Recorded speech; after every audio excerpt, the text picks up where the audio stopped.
20 years ago, dairy farmers Jim and Sherry Vandersloos made the compassionate decision to turn their third-generation farm into a sanctuary for rescued farm animals. Their decision was prompted by their desire to help animals instead of exploiting them.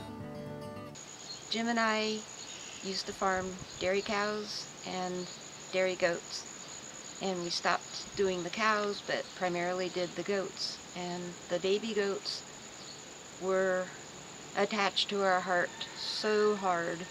And when we had to have them shipped for meat, when the customers would come and pick out the baby goat that they wanted, they would hog tie it and literally throw it in the back of their truck or their trunk. And we would listen to our babies crying, and I felt as if I had really abandoned them, and they would look up into our eyes as we helped handle them.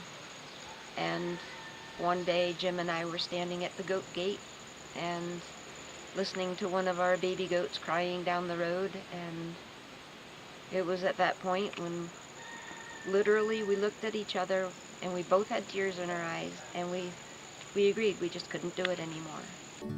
Over the years, Maple Farm Sanctuary has rescued hundreds of animals from abuse, neglect, and abandonment, and given them a permanent, loving home.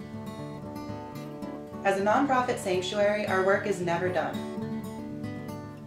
Right now, as the winter approaches, we need to buy 3 trailers of hay to feed our animals during the cold months, as well as 1 trailer of shavings for warm bedding. Because of how many animals we have, which is still on the modest side, our hay fields don't produce as much hay as they used to, and we desperately need that for the cows. You don't feed them grain through the winter, you feed them hay. That's the best thing for them, to stay warm and to properly ruminate, and the goats and the llamas and the alpacas and the pigs, but although they don't ruminate. And we also need a load of shavings in there also.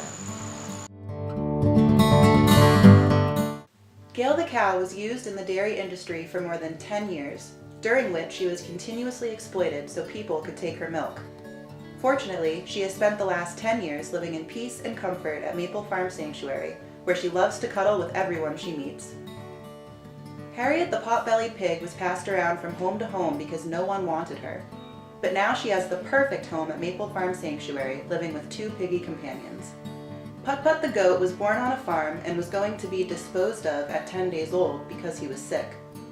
Fortunately, Maple Farm Sanctuary stepped in and has given Put-Put a safe and loving home for over 10 years. Lovey the chicken lost half her beak when she was attacked by a hawk, but now she spends her days being spoiled at Maple Farm Sanctuary, where she gets special food and is hand-fed by volunteers.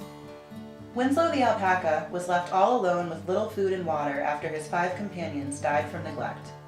But now he has a new family and people who love him at Maple Farm Sanctuary.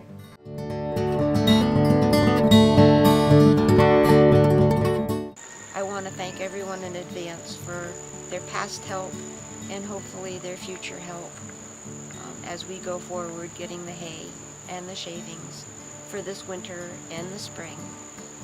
It's a wonderful thing to do to help the animals like that. We can't provide all the hay, and we don't want to chop down all of our trees for the shavings. So thank you again for all of your help and your compassion.